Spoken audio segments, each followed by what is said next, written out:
Hello! We are live! Hello mga kakwento! Good morning, good afternoon, good evening, wherever you are tuning in. To those who are watching or will watch the replay later, thank you, thank you, thank you.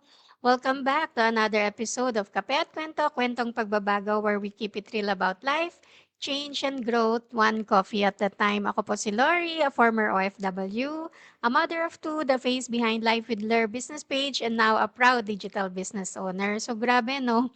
How time flies. We're already shared so many stories together.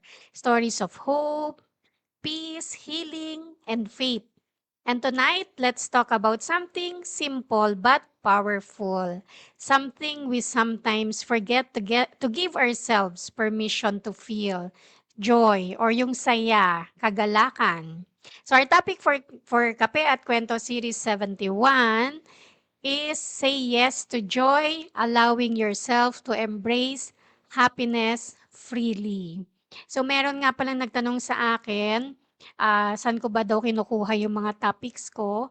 So meron kasi kami sa community, meron kaming course, 3-month course na matututo ka ng about the business and about business or about personal growth. So, doon ko kinukuha yung mga topics ko sa Go Live. Pero minsan, nagke-create din ako ng sarili kong topic, kung ano yung feel ko for the day. So, back to our topic, say yes to joy, allowing yourself to embrace happiness freely. Because sometimes we get so used to surviving that we forget how to actually live. So there was a season in my life when I kept waiting for the right time to be happy. You know that feeling? You say things like, oh, when I earn more, then I will rest. When my kids graduate, then I'll finally feel proud. When everything's perfect, then I'll be happy. But life kept moving and I realized there's no perfect moment.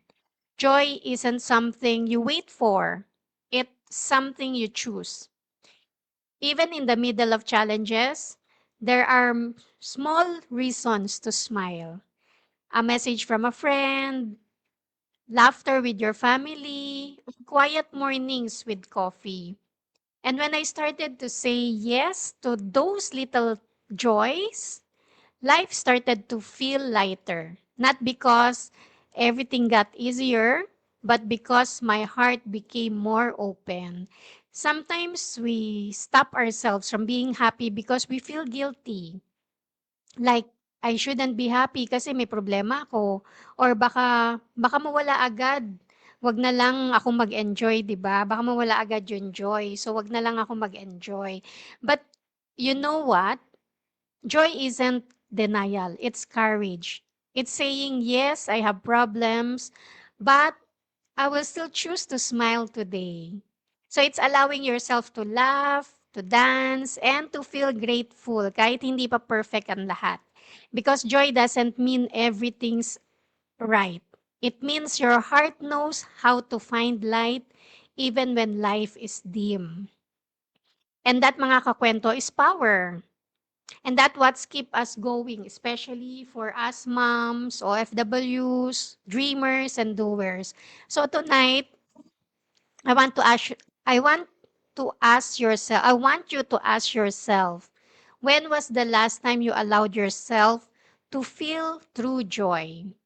Not the kind that is tied to achievement, but the simple, quiet kind, like feeling the sun on your face or laughing until your stomach hurts. Joy is healing. Joy reminds us we are alive. And sometimes saying yes to joy is the bravest thing you can do because you're not waiting for happiness to find you.